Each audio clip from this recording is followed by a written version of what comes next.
এই গণভোটের রায়টা আসলে আগামী আহ, আগামী 3-4 মাস বাংলাদেশের রাজনীতিকে অত্যন্ত কনফিউজিং একটা অবস্থাতেও ফেলে দিবে। অর্থাৎ বিশেষ করে যে দলটি সরকার গঠন করবে তার গলা চেপে ধরার জন্য এই গণভোটের রায়টাকে বারবার ব্যবহার করবেন বিরোধী পক্ষ। কিন্তু এবার ঢাকা শহরে জামাতের যে অভাবনীয় ভোট পাওয়া, এটি বেশ খানিকটা আশ্চর্যের, এবং আমার মনে হয় যে ভবিষ্যতে যে সরকারই আসবে তাদের এই ব্যাপারটি ভাবা উচিত। কারণ দেখুন, কিছুদিন পরেই মেয়র নির্বাচন হবে ঢাকা শহরে, এবং সেই মেয়র নির্বাচনে ঢাকার অন্তত দুটো অংশে দুটো মেয়র নির্বাচন হবে যদি পরিবর্তন না হয় এই ডেমোগ্রাফিক চেঞ্জটা। তাহলে সেখানে কিন্তু জামাত একটা স্ট্রং ফাইট দেবে। বাংলাদেশের রাজনীতিতে বামপন্থী দলগুলোর প্রভাব অনেকাংশেই কমে গেছে, বিশেষ করে মাঠের রাজনীতিতে, ভোটের রাজনীতিতে।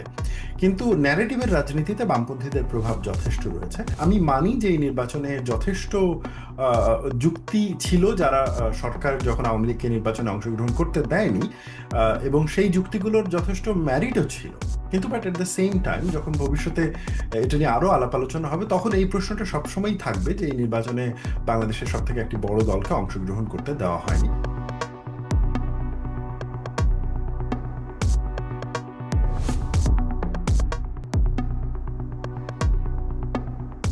ডক্টর মোহাম্মদ ইউনূস আমার মনে হয় যে একটু বেশিই বলেছিলেন এটি সর্বকালের সর্বশ্রেষ্ঠ নির্বাচন হবে। কারণ বাংলাদেশে ইতোপূর্বে এর থেকে অনেক ভালো নির্বাচন হয়েছে। 1991 সালের নির্বাচনটি অত্যন্ত গ্রহণযোগ্য ছিল, এমনকি 2001 সালের নির্বাচনটি অত্যন্ত গ্রহণযোগ্য ছিল, এবং সেই নির্বাচনে অনেক বেশি সংখ্যক বড় রাজনৈতিক দল অংশগ্রহণ করেছে, এবং সেখানে ভোটার টার্ন আউটের সংখ্যাও অনেক বেশি ছিল। তো সেই দিক থেকে চিন্তা করলে আমার মনে হয় না যে এটি বাংলাদেশের সর্বকালের সর্বশ্রেষ্ঠ নির্বাচন। তবে হ্যাঁ, এর অর্থ এই নয় যে এটি একটি ভালো নির্বাচন নয়। 2026 সালের এই নির্বাচনটি অবশ্যই একটি ভালো নির্বাচন, রিলেটিভলি স্পিকিং, কম্পেয়ার টু 2014, 18 এবং 2024-এর নির্বাচনের প্রেক্ষিতে। কারণ আমরা জানি যে ইতোপূর্বের এই নির্বাচনগুলো কোনোভাবেই গ্রহণযোগ্য ছিল না। বাংলাদেশের শেষ একটা গ্রহণযোগ্য নির্বাচন হয়েছিল 2008 সালে, এবং সেখানে ভোটের টার্ন আউটের পরিমাণ প্রায় 80%-এর মতন ছিল। তো এবারের যে নির্বাচনটা হলো, এই নির্বাচনে আমরা দেখতে পাচ্ছি অনেকগুলো পজিটিভ বৈশিষ্ট্য ছিল। যেমন একটা হচ্ছে যে এই নির্বাচনের সময় আমরা দেখতে পেলাম যে কেমন করে মিডিয়া সরাসরি স্বাধীনভাবে নির্বাচনটা কাভার করলো। আন্তর্জাতিক পর্যবেক্ষক যারা ছিলেন, তারা এই নির্বাচনে এসছেন, তারা এই নির্বাচনে মানে কথা বলেছেন, তারা নির্বাচনটা দেখেছেন। আন্তর্জাতিক গণমাধ্যমের সাংবাদিকরা এসেছেন, এবং মোটামুটি সাংবাদিকরা ফ্রি এবং ফেয়ার ভাবে পুরো নির্বাচনটাকে কাভার করেছে। আমরা দেখেছি সরকারের দিক থেকে আপাত দৃষ্টি এক ধরনের নিরপেক্ষতা ছিল। তারা যে কোনো কোনো পার্টির প্রতি বায়াস করে নাই তেমন কিন্তু না, তারা কিন্তু যথেষ্ট বায়াসও করেছে। যেমন জাতীয় টেলিভিশনে যখন ভাষণ দেওয়ার ব্যাপারটা আসলো, তখন তারা বিএনপিকে ভাষণ দেওয়ার সুযোগ দিয়েছে, জামাতকে ভাষণ দেওয়ার সুযোগ দিয়েছে। তো নিয়ম অনুযায়ী জোটের পক্ষ থেকে একজন ভাষণ দেন, কিন্তু এই নিয়মের বাইরে গিয়ে তারা কিন্তু আবার একইভাবে আহ, জামাত জোটের সাথে থাকা নাহিদ ইসলামকে ভাষণের সুযোগ দিয়েছেন, কিন্তু জাতীয় পার্টি যারা স্বাধীনভাবে নির্বাচন করেছে তাদেরকে ভাষণের সুযোগ দেননি। তো খানিকটা তো পক্ষপাতিত্ব ছিলই, কিন্তু নির্বাচন কমিশন ওভারঅল নিরপেক্ষভাবে দায়িত্ব পালন করেছে, এবং বাংলাদেশ সেনাবাহিনী সহ আইন শৃঙ্খলা রক্ষাকারী বাহিনী অত্যন্ত পেশাদারিত্বের সাথে এই নির্বাচনে দায়িত্ব পালন করেছেন। তো সবগুলো মিলিয়ে আমি বলবো যে মিডিয়া কাভারেজ, সরকারের খানিকটা নিরপেক্ষতা, এবং নির্বাচন কমিশনের খুবই প্রফেশনাল আচরণ, এবং সেনাবাহিনী সহ অন্যান্য আইন শৃঙ্খলা রক্ষাকারী বাহিনীর সচেষ্ট থাকার প্রেক্ষিতে এই নির্বাচন একটি যথেষ্ট গ্রহণযোগ্য নির্বাচন। এবং এখানে যে ভোটার টার্ন আউটটি হয়েছে প্রায় 60%-এর মতন, বাংলাদেশের বর্তমান প্রেক্ষিতে আমি মনে করি যে এটা যথেষ্ট একটা টার্ন আউট।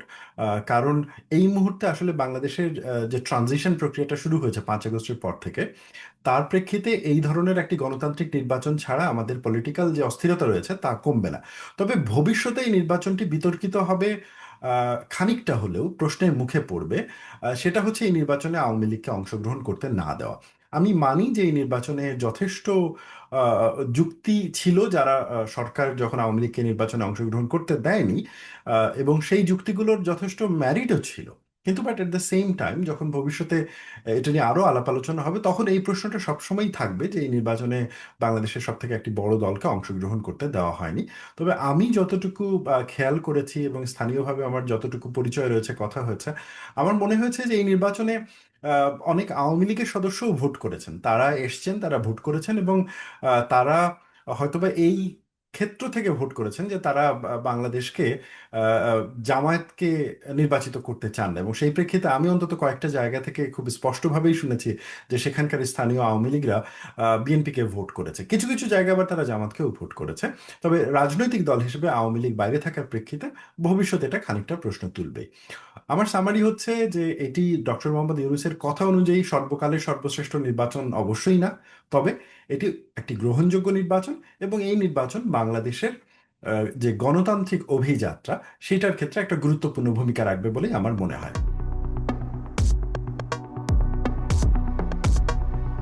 আমার মনে হয় এই ভোটের ফলাফলটি বেশ প্রত্যাশিত পথেই হেঁটেছে। মোটামুটি এটা বোঝাই যাচ্ছিল যে বিএনপি এককভাবে সংখ্যাগরিষ্ঠতা পেতে চলেছে, এবং এটাও প্রায় বোঝা যাচ্ছিল যে জামায়াত বিরোধী দল হতে চলেছে। আহ, ভোটের পূর্বে বেশ কিছু যে সার্ভেগুলো আসা শুরু করে, আসলে দু ধরনের সার্ভে এসেছিল। একটা হচ্ছে রাজনৈতিক দলগুলোর দিয়ে করানো সার্ভে, যেগুলোতে মানে এমন এমন কিছু ভবিষ্যৎবাণী করা হচ্ছিল যা হয়তো বা বাস্তবতার সাথে খানিকটা পার্থক্য ছিল। আবার কিছু গ্রহণযোগ্য সার্ভেও ছিল। তবে সেখান থেকে একটা আভাস পাওয়া যাচ্ছিল যে বিএনপি এককভাবে জয়লাভ করবে এবং জামায়াত বিরোধী দলে থাকবে, জামায়াত নেতৃত্বাধীন জোট। তো সেই প্রেক্ষিতে বলা যায় যে এই বিষয়ে কোনো সন্দেহ নেই যে ভোটের ফলাফল মোটামুটি আগের প্রেডিকশন অনুযায়ী ঘটেছে। তবে কিছু জায়গাতে খানিকটা অপ্রত্যাশিত ছিল। যেমন আমি একটা বিষয় উল্লেখ করতেই চাই, যেমন ঢাকার ক্ষেত্রে যেটা ঘটেছে। ঢাকায় জামাত অবশ্যম্ভাবীভাবে ভালো করেছে, বিশেষ করে তারেক রহমান যে আসনটাতে জিতেছেন, লক্ষ্য করুন তিনি কিন্তু মাত্র 4,000 ভোটের ব্যবধানে জিতেছেন। তো এই যে 4,000 ভোটের ব্যবধানে তিনি জিতছেন, এটা কিন্তু মানে খুব কম ভোটের ব্যবধান। আমরা দেখব যে মিরপুরের যে সংসদীয় আসনগুলো ছিল সেখানে জামাত এককভাবে ভালো করেছে, এবং একই সাথে আরও বেশ কয়েকটা আসনেও জামাত ভালো করেছে। আমরা ট্রেডিশনালি দেখি যে জামাতের ভোট ব্যাংক হচ্ছে মূলত গ্রামীণ অঞ্চলগুলোতে, যে অঞ্চলগুলোতে শিক্ষার হার খানিকটা কম, দারিদ্র্যের হার খানিকটা বেশি, এবং মাদ্রাসার প্রভাবও খানিকটা বেশি। আবার একই সাথে সীমান্তবর্তী অঞ্চলগুলোতেও জামাতের খানিকটা প্রভাব লক্ষ্য করা যায়, কারণ সীমান্তবর্তী অঞ্চলগুলোর ভোটারদের মধ্যে স্বাভাবিকভাবেই ভারত বিরোধী সেন্টিমেন্টটা একটু বেশি থাকে, বিশেষ করে ঢাকা শহর বা অন্যান্য জায়গার ভোটারদের থেকে, কারণ তারা প্রতিদিন সীমান্তের যে নিষ্ঠুরতা তারা এটা দেখেন। তো সেখান থেকে এক ধরনের ভারত বিরোধী মনোভাব থাকে। আবার একই সাথে সীমান্তের ওই অঞ্চলের বহু বাসিন্দা, তাদের কিন্তু দাঙ্গার মেমোরি রয়েছে। তো এগুলো মিলে দেখা যায় যে সবসময়ই ওই অঞ্চলগুলোতে জামাতের একটা প্রভাব থেকেছে। কিন্তু এবার ঢাকা শহরে জামাতের যে অভাবনীয় ভোট পাওয়া, এটি বেশ খানিকটা আশ্চর্যের, এবং আমার মনে হয় যে ভবিষ্যতে যে সরকারই আসবে তাদের এই ব্যাপারটি ভাবা উচিত। কারণ দেখুন, কিছুদিন পরেই মেয়র নির্বাচন হবে ঢাকা শহরে, এবং সেই মেয়র নির্বাচনে ঢাকার অন্তত দুটো অংশে দুটো মেয়র নির্বাচন হবে যদি পরিবর্তন না হয় এই ডেমোগ্রাফিক চেঞ্জটা। তাহলে সেখানে কিন্তু জামাত একটা স্ট্রং ফাইট দেবে। তো আমার মনে হয় যে বিএনপি যখন সরকার গঠন করবে তারা এগুলো বিবেচনা করবে যে কেমন করে ঢাকার উপরে তারা একক নিয়ন্ত্রণ প্রতিষ্ঠা করতে পারে জনগণকে সন্তুষ্ট করার মাধ্যমে।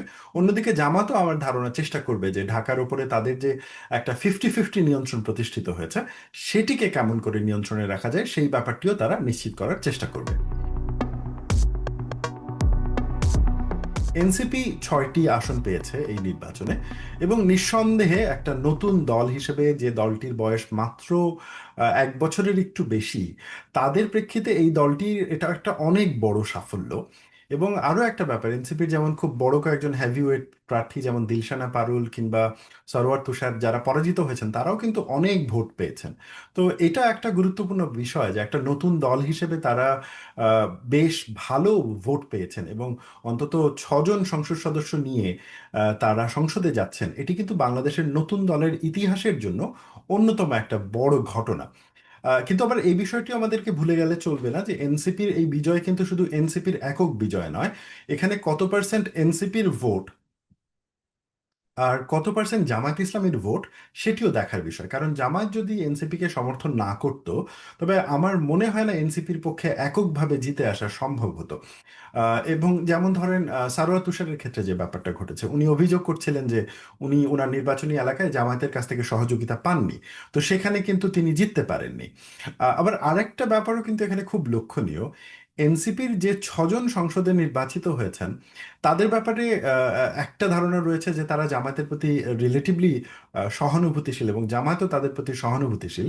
অন্যদিকে এনসিপির ভেতরে মেজর যারা পরাজিত হলেন বামপন্থী অংশ থেকে, বিশেষ করে সরওয়ার তুষার বা দিলশানা পারুল, তাদের ব্যাপারে জামায়াতের কিন্তু অতটা আগ্রহ অন্তত আমি দেখিনি, হয়তোবা স্থানীয় পর্যায়ে থাকতে পারে, মিডিয়াতে অতটা দেখা যায়নি। তো আমার মনে হয়েছে যে এখানে জামায়াতের পলিসিরও একটা ভূমিকা ছিল।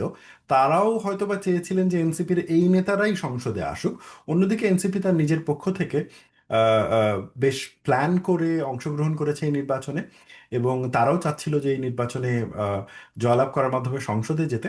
আমার মনে হয় যে ভবিষ্যতে এনসিপির রাজনীতি আসলে দুটো বিষয়ের উপর নির্ভর করবে। একটা হচ্ছে জামাতের সাথে থাকা এবং জামাতের সাথে না থাকা। এনসিপি যদি জামায়াতের সাথেই রাজনীতি করে যায় এইভাবে, তাহলে বাস্তবতা হচ্ছে একটা সময় আর এনসিপির কোনো আলাদা অস্তিত্ব থাকবে না। দুটো কারণ, একটা হচ্ছে যে জামাত অত্যন্ত বড় একটা পার্টি, জামাতের সাংগঠনিক ক্ষমতা অনেক বেশি এবং এর মিডিয়া ক্যাপাসিটিও অনেক বেশি। তো সেই জায়গাতে এনসিপি আসলে নিজেদের ভয়েস আলাদা করে মানে জানান দিতে পারবে না। হ্যাঁ, কিছু কিছু জায়গায় তাদের নেতারা তাদের ফেস ভ্যালুতে কিছু করবেন, কিন্তু পার্টি অ্যাজ আ হোল, তার এজেন্ডা, তার পলিসি, জনগণের প্রতি তার কমিটমেন্ট, এই জায়গাগুলো ক্লিয়ার হবে না। এবং এনসিপিকে কিন্তু জামাতের যে ঐতিহাসিক দায়, কোনো না কোনোভাবে এটা এটা এই প্রশ্নটাও তাকে ফেস করতে হবে। কারণ আমরা জানি বিএনপির ক্ষেত্রেও সেম জিনিসটা হয়েছিল। বিএনপি যখন জামায়াতকে অক্সিজেন দিয়ে বাঁচিয়ে রেখেছিল, সেই সময় কিন্তু বিএনপিকে জামাতের ঐতিহাসিক দায় খানিকটা নিতে হয়েছিল, এবং শেষ পর্যন্ত কিন্তু বিএনপি সেটার জন্য বেশ খানিকটা ভুক্তভোগীও ছিলেন রাজনৈতিক বিতর্কের ক্ষেত্রে। দ্বিতীয় যে পথটা, যদি এনসিপি এখন একটা স্বাধীন পদ গ্রহণ করে, এবং আমি জানি না তারা আসলে এটা কতটুকু পারবে, যে তাদের যেহেতু পার্লামেন্টে ছজন সংসদ সদস্য রয়েছে, একটা স্ট্রং ভিত্তিও তৈরি হয়েছে, এবং তারা যদি এটাকে নিয়ে জামায়াতের থেকে সেপারেট একটা রাজনীতি, নিজেকে আলাদা করে তৃতীয় একটি পার্টি হিসেবে সংসদে রাজনীতি করতে পারে, সেটা তাদের রাজনীতির ভবিষ্যতের জন্য হয়তোবা রিলেটিভলি ভালো হতে পারে। তবে আমার মনে হয় না যে এনসিপি জামাতের থেকে সেপারেট হয়ে আলাদা রাজনীতির পথে এগোবে। যদি সেটা তারা করে আমি খানিকটা আশ্চর্যই হব, আর যদি তারা না করেন সেটাও বোঝা যায়। কারণ হচ্ছে যে দেখেন, যখন এনসিপি যদি যায় সংসদে, তারা আপার হাউসেও তাদের কিছু সদস্যকে নিতে চাইবে, এবং আপার হাউসের সদস্যকে যদি তারা নিতে চায়, এবং যদি একটা থ্রেশ হোল্ড ঠিক করে দেওয়া হয় যে 5%-এর নিচে যারা ভোট পেয়েছে বা সংসদীয় আসন পেয়েছে, তারা আপার হাউসের প্রতিনিধি নিযুক্ত করতে পারবে না। তো এই ধরনের কোনো পলিসি যদি ভবিষ্যৎ পার্লামেন্টে পাশ হয়, সেই ক্ষেত্রে আপার হাউসে কিন্তু এনসিপি নিজে থেকে তাদের সদস্যদেরকে পাঠাতে পারবে না। কিন্তু এটাও আমরা জানি যে এনসিপি তার বেশ কয়েকজন সদস্যকে এমন প্রমিস কিন্তু করেছে যে নির্বাচনের আগে, যে তারা যদি নির্বাচনের কিছু কিছু আসন থেকে সরে দাঁড়ায়, জামাতকে ছেড়ে দেয়, তবে তাদেরকে আপার হাউসের ক্ষেত্রে তারা মনোনয়ন দেবে। তো এই ব্যাপারটাতে তাদের জামায়াতের সহায়তা লাগবে। তো আমার মনে হয় যে এনসিপি আসলে ক্যালকুলেট করবে, কিন্তু দীর্ঘমেয়াদে এনসিপি যদি জামাতের সাথে রাজনীতিতে থাকে, তবে আসলে এনসিপি নতুন কোনো সত্তা হিসেবে নয়, বরং বাংলাদেশের ডানপন্থী রাজনীতির একটা অংশ হিসেবেই বিবেচিত হবে।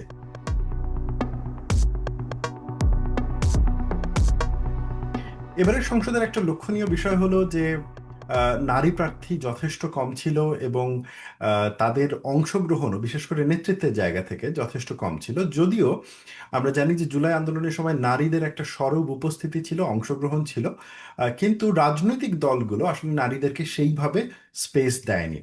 বিএনপি খানিকটা স্পেস দিয়েছে, এনসিপি খানিকটা স্পেস দিয়েছে, জামাত কিন্তু একেবারেই নারীদেরকে কোনো স্পেস দেয়নি। তো সেই প্রেক্ষিতে আমি বলবো যে বিএনপি এবং এনসিপি খানিকটা হলেও নারীদেরকে স্পেস দেওয়ার যে তাদের পজিশন, সেটা আহ, উম, আহ, মাথায় রেখেছে। কিন্তু জামাত এখানে সব থেকে বড় ভূমিকাটা রেখেছে, যে তারা একজন নারীকেও নির্বাচনে অংশগ্রহণ করানোর জন্য দেয়নি। এমনকি তারা একজন হিন্দুকে নির্বাচনে অংশগ্রহণ করতে দিয়েছে তাদের ইমেজের জন্য, কিন্তু তারা একজন মুসলিম নারীকে মনে করেনি যে সে নির্বাচনে দাঁড়ানোর জন্য যোগ্য, যারা জামাতের সাথে রাজনীতি করেন। এটা একটা বড় রাজনৈতিক দল হিসেবে অত্যন্ত লজ্জার একটা কথা, যে হাজার হাজার নারী সদস্য জামাতের হয়ে কাজ করছে এই নির্বাচনে।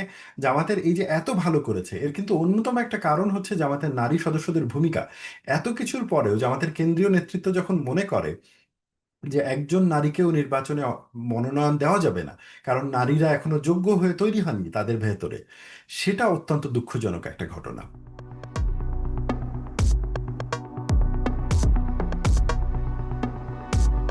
এই নির্বাচনে আওয়ামী লীগকে অংশগ্রহণ করতে দেওয়া হয়নি এবং আওয়ামী লীগের কেন্দ্রীয় নেতৃত্ব থেকে বিশেষ করে নির্বাচনটিকে বয়কট করা হয়েছে। নো ভোট নো ভোট এই ধরনের একটা স্লোগানও আমরা সোশ্যাল মিডিয়াতে দেখেছি। কিন্তু এই স্লোগানটার ইম্প্যাক্ট যে নির্বাচনে কতটুকু পড়েছে সেটি একটু সন্দেহজনক, কারণ আমরা দেখেছি যে নির্বাচনের একটা উৎসবমুখর পরিবেশ ছিল এবং সেখানে আওয়ামী লীগের এই বয়কটটা খুব বড় একটা ইম্প্যাক্ট ফেলেনি।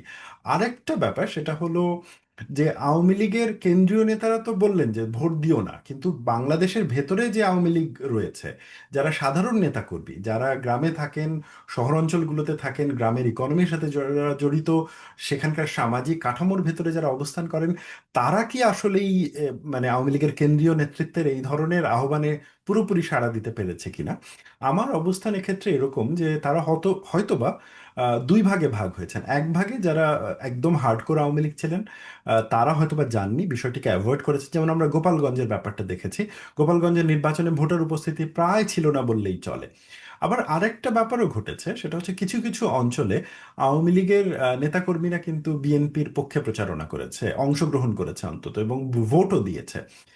আবার যে জায়গাগুলোতে জামায়াতের প্রভাব বেশি, সেখানে আওয়ামী লীগের কেউ কেউ জামায়াতে যদি ভোট দিয়ে থাকেন তাতেও আমি আশ্চর্য হব না। তবে এক্ষেত্রে আসলে মূল ব্যাপারটি কি কাজ করেছে? এক্ষেত্রে কাজ করেছে স্থানীয় ক্ষমতার কাঠামো। যে অঞ্চলগুলোতে বিএনপি জয়লাভ করেছে সেখানে হয়তো বা আওয়ামী লীগ মনে করেছে যে আমরা যদি বিএনপির সাথে থাকি তাহলে আগামী সরকার গঠন করলে নিরাপদ থাকবো, এবং সেইখান থেকে হয়তো তারা বিএনপির সাথে এঙ্গেজ হয়েছে। আরেকটা কারণও থাকতে পারে জামায়াতের সাথে তাদের যে ফিলসফিক্যাল বিরোধিতা, যে জামায়াতের হাতে কোনোভাবেই দেশকে দেওয়া যাবে না, সেখান থেকেও হয়তোবা তারা বিএনপিকে ভোট দিতে পারেন।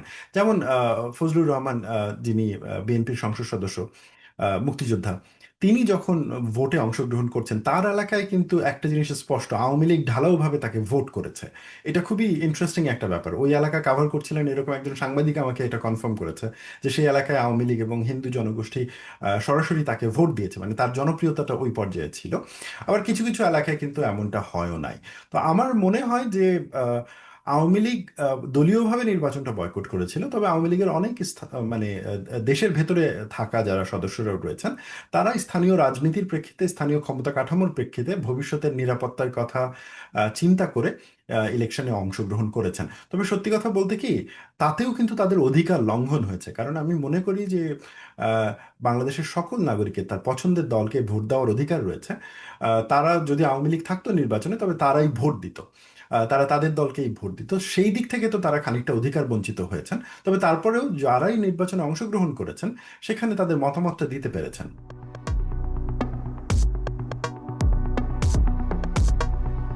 বাংলাদেশের রাজনীতিতে বামপন্থী দলগুলোর প্রভাব অনেকাংশেই কমে গেছে, বিশেষ করে মাঠের রাজনীতিতে, ভোটের রাজনীতিতে।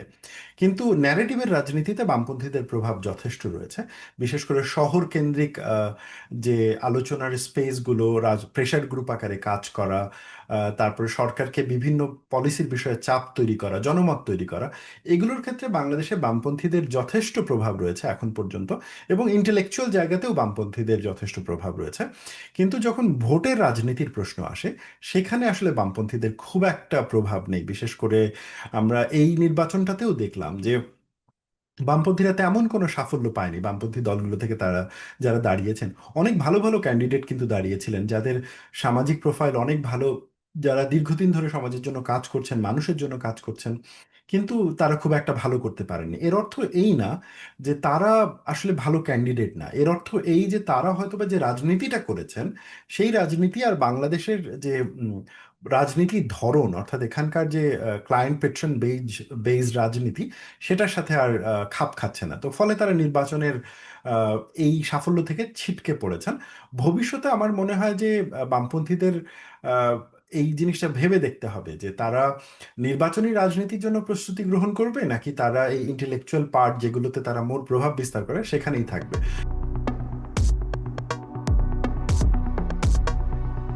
এই নির্বাচনে আমরা দেখলাম যে শুধু জামায়াতে ইসলামী ইসলামী দলগুলোর মধ্যে ভালো করেছেন, এছাড়া অন্যান্য রাজনৈতিক দল যেমন ইসলামী আন্দোলন বাংলাদেশ বা চরমনায়ের পীর সাহেবের দল, তারা খুব একটা ভালো করতে পারেন নাই। এবং এগুলো এটা একদম চোখে স্পষ্ট করে দেখিয়ে দেয় যে বাংলাদেশের মানুষ আসলে তাদের যে রেটরিক, তাদের যে রাজনীতি, সেটাকে গ্রহণ করেন। যেমন হাত পাখা থেকে যারা নির্বাচন করেছেন, এমনকি তার যিনি প্রধান নির্বাচন করেছেন তিনি নিজেই হেরে গেছেন। তো এইটা স্পষ্ট প্রমাণ করে যে বাংলাদেশের মানুষ আসলে এই যে ইসলামপন্থী দলগুলো রয়েছে, তাদের সকলের ক্ষেত্রে কিন্তু তাদের একরকম একসেপ্টেন্স নাই। বাংলাদেশের মানুষের কাছে হয়তো বা জামায়াত ইসলামীর ইসলামপন্থী দল হিসেবে যতটুকু একসেপ্টেন্স রয়েছে, অন্য দলগুলোর কিন্তু ততটা নেই। এটা এই নির্বাচনে আবার চোখে আঙুল দিয়ে দিয়ে প্রমাণ করে দিল। এর অন্যতম কারণ হচ্ছে যে আমরা এই দলগুলোকে দেখি যে তারা যে ধরনের রেটরিক ব্যবহার করেন, যে ধরনের রাজনীতি করেন, এই রাজনীতিতে আসলে কোনো পরিকল্পনা নেই, কোনো প্রতিশ্রুতি নেই। তারা জনগণকে কি ধরনের সার্ভিস দেবেন, তারা দেশের ইকোনমি কিভাবে উন্নয়ন করবেন, তারা বেকারত্বের সমস্যা কিভাবে দূর করবেন, নারীর অধিকার কেমন করে দিবেন, আইন শৃঙ্খলা রক্ষা করবেন কেমন করে, এই প্রশ্নগুলোতে তারা যে উত্তরটা করেন সেই উত্তরগুলো অত্যন্ত কি বলবো যে আবেগী উত্তর, অত্যন্ত মানে প্র্যাকটিক্যাল উত্তর না। এবং সেগুলো অনেক ক্ষেত্রেই কিন্তু পলিসি কেন্দ্রিক না, বরং হচ্ছে যে শুধুমাত্র সাময়িক বিষয় কেন্দ্রিক। যেমন আমি আপনাকে একটা উদাহরণ দিই। এবার নির্বাচনে যদিও মামুনুল হক সাহেব তিনি জামাতের সাথে জোট করে নির্বাচন করেছেন, তিনি কিন্তু পরাজিত হয়েছেন। এবং দেখেন, আপনি যদি তার কথাগুলো দেখেন যে তিনি মিডিয়াতে গিয়ে বললেন যে তিনি দু ধরনের নাগরিকত্ব চালু করবেন। এক ধরনের নাগরিকত্ব কি ধরনের? যারা হচ্ছে যে বাংলাদেশে নাগরিক হিসেবে বিবেচিত হবে। আর আরেক ধরনের নাগরিকত্ব কারা পাবে? যারা শুধু ভোট দেওয়ার অধিকার পাবে। এবং ভোট দেওয়ার এই অধিকারটা যারা পাবে, তাদের এই অধিকারটা দেবে একটা কমিটি, ঠিক করে দেবে। তার মানে আপনি চিন্তা করেন, এই ভদ্রলোক একদম পাবলিক মিডিয়াতে লিবারেল ডেমোক্রেসিতে বসে তিনি বলছেন যে তিনি বাংলাদেশে দুই ধরনের নাগরিকত্ব চালু করবেন। তিনি আফগানিস্তান সফরে গেলেন, আফগানিস্তান সফর থেকে ফেরত আসার পরে তিনি আফগানিস্তান নিয়ে এত মানে ভালো ভালো কথা বলা শুরু করলেন, দেখে মনে হচ্ছিল যে তিনি আসলে চান বাংলাদেশকে আফগানিস্তান বানাতে। বাংলাদেশের মানুষ তো বাংলাদেশকে আফগানিস্তান বানাতে চায় না। বাংলাদেশের মানুষের স্বপ্ন তো আফগানিস্তানের মানুষের স্বপ্ন না। আফগানিস্তানের মানুষের স্বপ্ন হতে পারে যে সে জান্নাতে যাবে বা সে অন্য কিছু করবে। বাংলাদেশের মানুষ মানুষের স্বপ্ন ভিন্ন জিনিস। বাংলাদেশের মানুষ ধর্মপ্রাণ, তারা আল্লাহকে ভালোবাসেন, তারা ইসলামকে পালন করেন। কিন্তু একই সাথে তারা মনে করেন যে আল্লাহকে এবং ধর্মকে পাওয়ার উপায় হচ্ছে পরিশ্রম করা, সৎ পথে থাকা, কাজ করা। এর জন্য আফগানিস্তানে যে ধরনের জিহাদের কথাগুলো চালু রয়েছে, আমাদের এখানে তো ওই ধরনের ব্যাপারগুলো কাজ করে না। বাংলাদেশের এই নির্বাচনে তরুণ ভোটারদের সংখ্যা অনেক বেশি ছিল। এবং শতকরা মানে 27 থেকে 35 বছর বয়সী যে ভোটারের সংখ্যা, সেটা প্রায় 45% মতন ছিল। তো এই যে এত বড় সংখ্যক একটা তরুণ ভোটার বাংলাদেশের নির্বাচনে ভোট করেছেন, এবং বিশেষ করে 18 থেকে 27 বছরের যারা ভোটার হয়েছেন, তারা জীবনে প্রথমবারের মতন এবার ভোট দিয়েছেন। তারা কোন দিকে ভোট দিয়েছেন? আমার মনে হয় নির্বাচনের ফলাফল দেখে আমার মনে হয়েছে তাদের একটা বড় অংশ বিএনপির দিকে ভোট দিয়েছে। তাদের কিছু অংশ এনসিপি কে ভোট দিয়েছে, আর কিছু অংশ জামাতকে ভোট দিয়েছে। এখন আপনি প্রশ্ন করতে পারেন যে কেন আমার মনে হচ্ছে যে তারা বিএনপিকে ভোট দিয়েছে। দেখেন, তারা যদি আসলে বিএনপিকে মেজরিটি অর্থে ভোট না দিত, তাহলে তো বিএনপি আসলে একক সংখ্যাগরিষ্ঠতা পায় না। বিএনপির এই একক সংখ্যাগরিষ্ঠতাই প্রমাণ করে যে তারা 45% তরুণ ভোটারদের একটা বড় অংশের ভোট তারা পেয়েছেন। না হলে তো এইভাবে একক সংখ্যাগরিষ্ঠতা হতো না। এবং প্রশ্ন হচ্ছে কেন তারা এগুলোকে ভোট দিল বা বিএনপিকে ভোট দিল, জামায়াতকে বা এনসিপিকে কেন দিল না? এনসিপি তুলনামূলকভাবে একটা তরুণ দল হওয়ার পরেও কেন দিল না?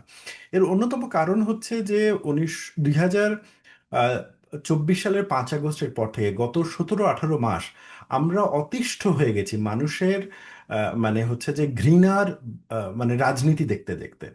এখানকার তরুণরা যারা জুলাই আগস্ট মাসে রাস্তায় নেমেছিল নিজের ভাইয়ের মানে হত্যাকাণ্ডের প্রতিবাদ জানাতে, রাষ্ট্রীয় নিপীড়নের প্রতিবাদ জানাতে, রাষ্ট্রীয় অন্যায়ের প্রতিবাদ জানাতে, সেখানে আমরা দেখলাম যে 2024 সালের 5 আগস্টের পরে যারা ক্ষমতার ভাগ নিলেন, মানে এনসিপির বহু নেতৃবৃন্দ, তারপরে হচ্ছে জামায়াতের বিভিন্ন ছাত্র সংগঠনগুলো যারা বিশ্ববিদ্যালয়ে আসলো, তারা যে আচরণটা করা শুরু করলো, এটা কোনোভাবেই গ্রহণযোগ্য ছিল না। একটা হচ্ছে যে কথায় কথায় ঘৃণা ছড়ানো, কথায় কথায় মানুষকে ট্যাগ দেওয়া, বিশ্ববিদ্যালয়গুলোতে একটা ভয়ের সংস্কৃতি তৈরি করা, বিশ্ববিদ্যালয়ের শিক্ষকের কাঁধ ধরে নিয়ে যাওয়া, বিশ্ববিদ্যালয়ের শিক্ষকের গায়ে হাত তোলা, সংবাদ মাধ্যমের উপরে আক্রমণ করা। আমরা দেখেছি যে কিভাবে মানে এই যে দুটো দল অর্থাৎ জামায়াত ইসলামী এবং এনসিপির সাথে জড়িত একাধিক সদস্য, একাধিক মানে ব্যক্তিবর্গ এবং এবি পার্টির সাথে জড়িত একাধিক ব্যক্তিবর্গ কেমন করে হাদি মারা যাওয়ার পরে পাবলিকলি উস্কানি দিয়েছেন। এবং সে তার প্রেক্ষিতে মানে ব্যাপারটা এরকমই হয়ে দাঁড়িয়েছিল যে ডেইলি স্টার, প্রথম আলো, ছায়ানট এগুলোকে পুড়িয়ে দেওয়াই বোধহয় বাংলাদেশের স্বাধীনতার অন্যতম একটা উৎসব হতে পারে।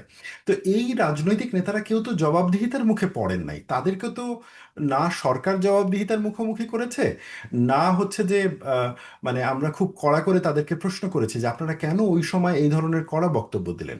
হ্যাঁ, দলীয়ভাবে তারা হয়তোবা কোনো অবস্থান নেননি, দলীয়ভাবে জামায়াত বা এনসিপি বা এবি পার্টি তারা হয়তোবা কোনো স্পষ্ট অবস্থান নেওয়া থেকে বিরত ছিলেন।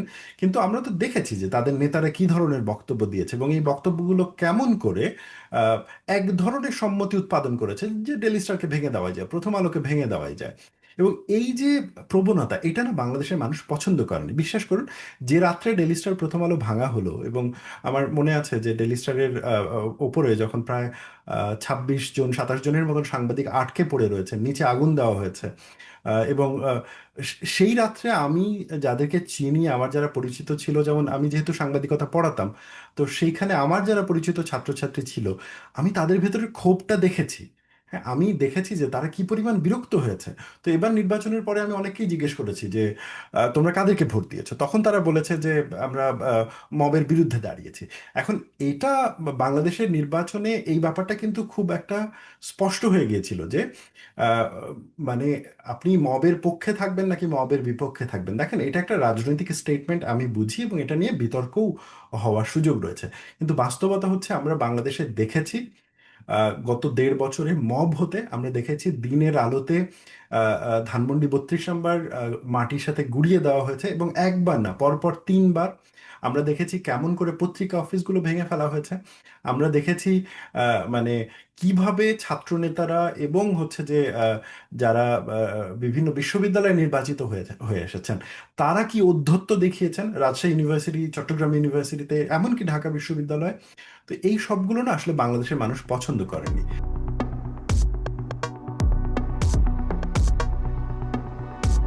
দেখেন, গণভোটের যে ভোটটা হয়েছে এবং গণভোটের নিয়ে যে প্রচারণাটা হয়েছে, শুরু থেকেই এটা নিয়ে এক ধরনের কমপ্লেক্সিটি ছিল, এবং এটা নিয়ে সরকারের যে অবস্থান ছিল সেটা অত্যন্ত প্রবলেমেটিক ছিল। আমরা দেখেছি যে গণভোটের সময় সরকারের পক্ষ থেকে প্রজাতন্ত্রের কর্মচারীদেরকে নিয়োগ করা হয়েছিল গণভোটের পক্ষে প্রচারণা চালানোর জন্য। আহ, প্রজাতন্ত্র এবং সরকার দুটো কিন্তু ভিন্ন জিনিস, রাষ্ট্র এবং সরকার দুটো ভিন্ন জিনিস। রাষ্ট্র একটা নিরপেক্ষ প্রতিষ্ঠান, অন্যদিকে সরকারের রাজনৈতিক উদ্দেশ্য থাকে। তো ডক্টর মোহাম্মদ ইউনূসের নেতৃত্বে যে সরকার, সেটা একটি রাজনৈতিক সরকার ওই অর্থে যদি আমি বলি, এবং তার একটা রাজনৈতিক এজেন্ডা থাকতেই পারে, এবং গণভোট হচ্ছে তার একটা রাজনৈতিক এজেন্ডা। কিন্তু বাংলাদেশের যে রাষ্ট্র কাঠামো, অর্থাৎ এখানকার যে ডিসি, এসপি, সেনাবাহিনী, কিংবা হচ্ছে পরিবার কল্যাণ মন্ত্রণালয়, কিংবা ধরেন বিটিভি, এগুলো তো রাষ্ট্রের সম্পত্তি, এগুলো কিন্তু কোনো সরকারের সম্পত্তি নয়। তো আমরা দেখলাম যে কেমন করে গণভোটের পক্ষে প্রচারণার জন্য সরকারের তরফ থেকে প্রেশার তৈরি করা হয়েছে, এবং সরকারের তরফ থেকে এক ধরনের ইনসেন্টিভও তৈরি করা হয়েছে। এই গণভোটের রায়টা আসলে আহ, আগামী 3-4 মাস বাংলাদেশের রাজনীতিকে অত্যন্ত কনফিউজিং একটা অবস্থাতেও ফেলে দিবে। অর্থাৎ বিশেষ করে যে দলটি সরকার গঠন করবে, তার গলা চেপে ধরার জন্য এই গণভোটের রায়টাকে বারবার ব্যবহার করবেন বিরোধী পক্ষ। এখন দেখা যাক যে ভবিষ্যতে এইটা কিভাবে ব্যালেন্স করা হয়। তবে আমার মনে হয় যে দুপক্ষেরই, বিশেষ করে যারা গণভোটে জয়লাভের পক্ষে প্রচার প্রচারণা চালিয়েছেন এবং যারা সরকার গঠন করছেন, তাদেরকে মাঝামাঝি একটা জায়গায় আসতে হবে যে কিভাবে সংসদীয় ব্যবস্থা কার্যকর রাখা যায়, কিভাবে জনগণ যে রায়টা দিয়েছে সেটাকে সর্বোচ্চ সম্মান করা যায়, এবং একটা প্রসেসের মাধ্যমে বাংলাদেশ রাষ্ট্রের সংস্কার করে, ধারাবাহিকভাবে সংস্কারটা করে একটা কার্যকর শাসন কাঠামো প্রতিষ্ঠা করা যায়, সেটি জরুরি এবং গুরুত্বপূর্ণ।